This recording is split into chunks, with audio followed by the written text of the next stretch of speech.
everybody, here we are, the first ever Sandbox podcast. It is opening day and the headphones are the aux cords. I'm your host for the day, Tyler Richardson. We're glad to have you.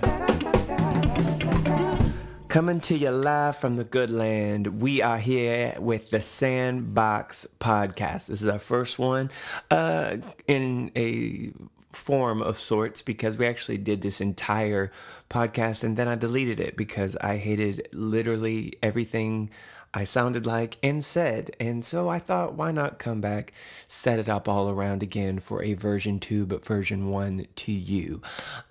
Basically because I was walking around with the microphone, I felt like I was making these weird wheezing sounds and effects. I guess it's just because I'm only used to talking to myself without an audience, and letting an audience in on me talking to myself was just not something I planned on at this point in life, but here we are, and we are forging ahead.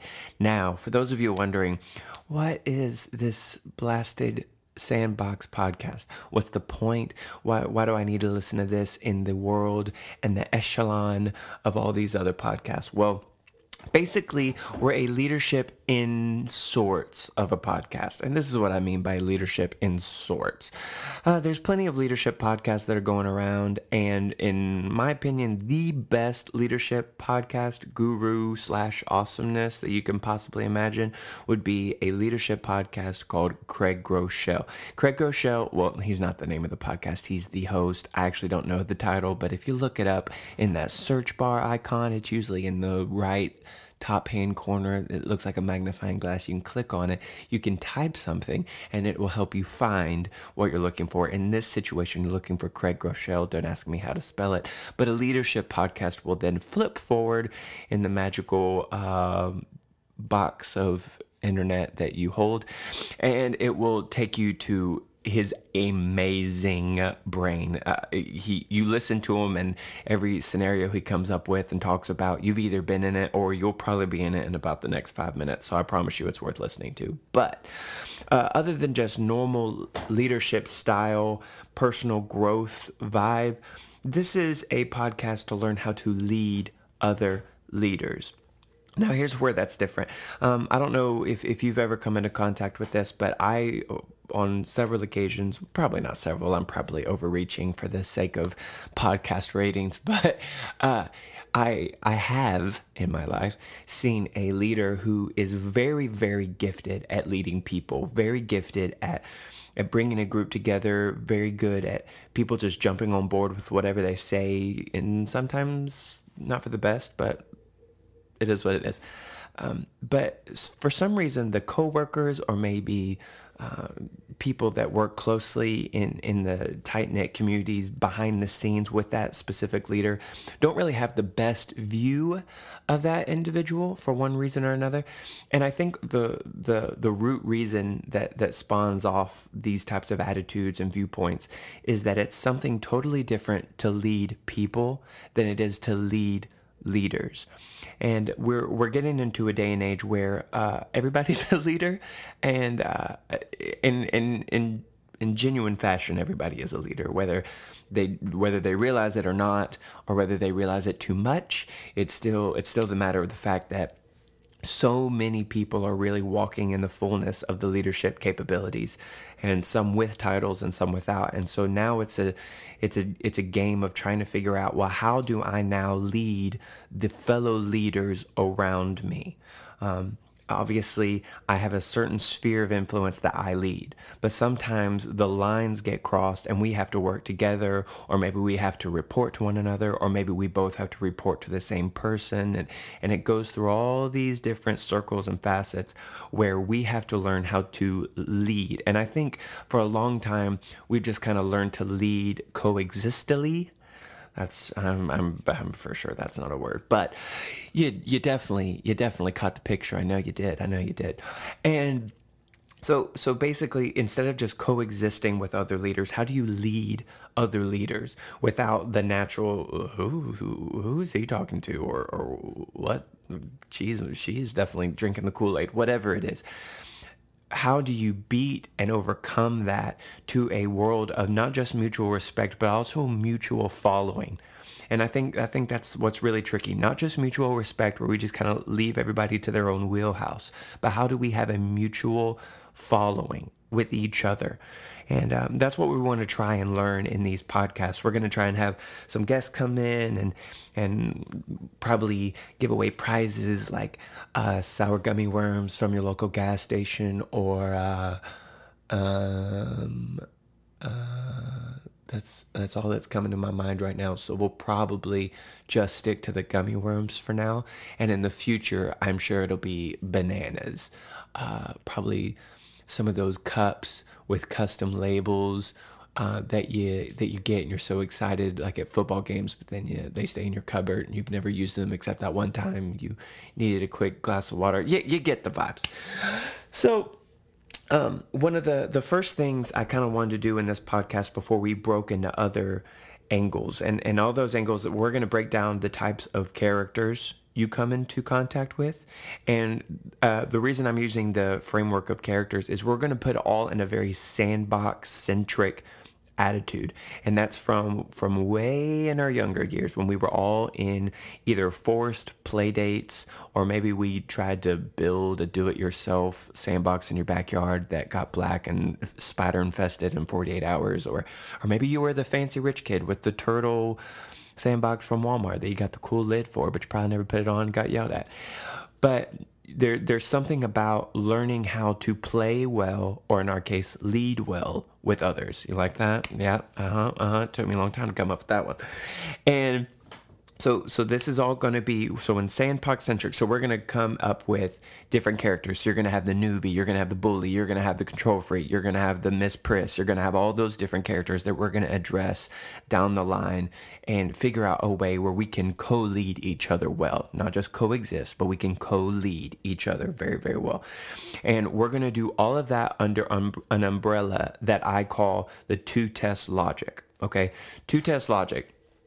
You're wondering, Tyler, please tell me. Two-test logic. I got to know more about it. Of course you do. And that's why we're here, to help you with this two-test logic. Now, two-test logic means that there's always two tests going on. In a moment of celebration, in a moment of frustration, there is two tests going on. With me, there's a test that I'm either going to pass or I'm going to fail, or with somebody else, or maybe a group, but in more cases than not, it's usually just an individual with probably some fans or groupies. They have a test that they are either passing and failing. And when there is a moment of conflict or a moment of celebration, there's two tests that are always going on, that's going on with me, and that's going on with them, and that's going on with you, and that's going on with somebody else. And learning how in all situations to look at it under the umbrella of two-test logic. If there's a moment where there's a decision that's got to be made and there's just some friction, in that moment, there's a test of how am I going to approach this person in this decision making. And then there's a test on their part the exact same way towards me. And the thing with looking at it with two-test logic all comes at it from this co-lead attitude, because if they make a poor decision and they decide to fail their test, then it is on me to no longer just be like, well, they failed their test, I guess I'm going to fail my test too. No, because there's two tests going on. And the beauty of there's two tests is I can only control my test. But the exact same time, the beauty of that is that I can control my test. So since I can control my test, I can now not be concerned about them. They can be concerned about their test, and I can be concerned about passing mine to the best of my abilities. So when we talk in future situations with whether it be interviews, or we give examples, or we start walking into the character dynamics, everything is going to be under that umbrella of the two-test logic. So we'll probably revisit that a couple of times, but everything in this podcast, I really want you to start looking at through that lens. And I think it'll make everything a whole lot easier.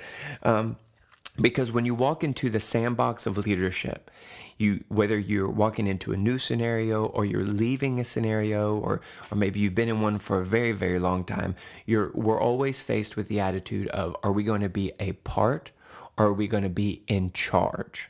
Okay, you're either going to be a part of this decision making, or you're going to be in charge of this decision making. And under the umbrella of two-test logic, you are then understanding why some people probably can't stand you and why some people kind of let you do whatever you want to do without a whole lot of kickback. It's probably because they're kissing up, but that will be saved also for another episode. But I really want all of us to really get excited about this, because I think with the renaissance of the new version of a leader, we're going to have to learn how to lead other leaders, because I believe somebody who's a really good leader can lead anywhere. Obviously can lead anyone, but I think a leader naturally has that instinct ability. To me, it's about that they can lead anywhere more than they can lead anyone, because if you can only lead the people that see the same way you do, or is the same age as you, or enjoys the same demographic vibe thing, pot, whatever you have over here that holds all the stuff that you're into, if they're only into that, and you can't lead somebody who is not interested in anything that's in that pot, then to me, you're not a good leader. You're just a leader of just a certain section, and there's nothing wrong with that. But I think if we want to be well-rounded, full, whole leaders, then we have to take on the invitation to walk into a greater understanding of what it's like to lead a whole group. You're going to have a section of accounting that's going to have to talk to a section of marketing, and the marketing is going to have to talk to a section of design, and all these different sections have leaders within them, and then those leaders have other people that they put in leadership, either over specific projects, specific tasks, things of that nature. And how do you weave in between this just almost just nonsense pile of leader upon leader upon leader upon leader upon leader, without just sending them to their cubicles and letting them live their own life, and we just kind of turn in our work at the end of the day? How can we truly not just coexist, but co-lead with each other? And that's what we're going to try and learn here in the Sandbox. I'm very pumped. I don't usually do stuff like this, so I'm going to try and figure it out my best. I'm trying to remember all of my public speaking from my one semester of public speaking class in college, and I don't remember that much about it, but I do remember that the professor was awesome and that he let me give a public speech about how to tie a bow tie, and I got an A on it. And other than that, I don't really recall a lot. Granted, I slept a lot in the college years, so I got kicked out twice, but we'll also save that for another podcast for another day. But we are so pumped for this adventure. Hopefully that you're also excited to join us on, and we're going to figure out, once again, not how to just coexist, but how to co-lead. And we're going to learn how to lead everywhere. And we're going to understand that in all situations, whether celebration or frustration, that there are two tests going on. And regardless of the other person's approach to their test, our approach to our test can always, in a single moment, be paused, reflected on, and correctly approached. And so we are so excited. I think my favorite part of the podcast so far was the intro. Before I started talking, and so I'm probably going to have it at the end, and I'm probably going to change the intro and the outro every podcast, but don't hold me to that, because sometimes I get busy and I forget stuff. But in the meantime, we're going to learn not how to just lead well, but we're going to have to learn how to lead others well. And when you learn how to lead others well, you're hated less. And let's just be honest, would you not rather be hated less? Because a leader is very easily befallen to the trap of being amazing with people, and then everybody's like, oh yeah, but if you had to be around decision making, you probably wouldn't like them anymore. And we can break that cycle, and we can break that beyond just attitude and preferences. We can actually break it down to strategies of how to lead other leaders well. So pumped. Again, this is Tyler Richardson coming to you live from the good land, and we will see you next time on the Sandbox Podcast. Baby.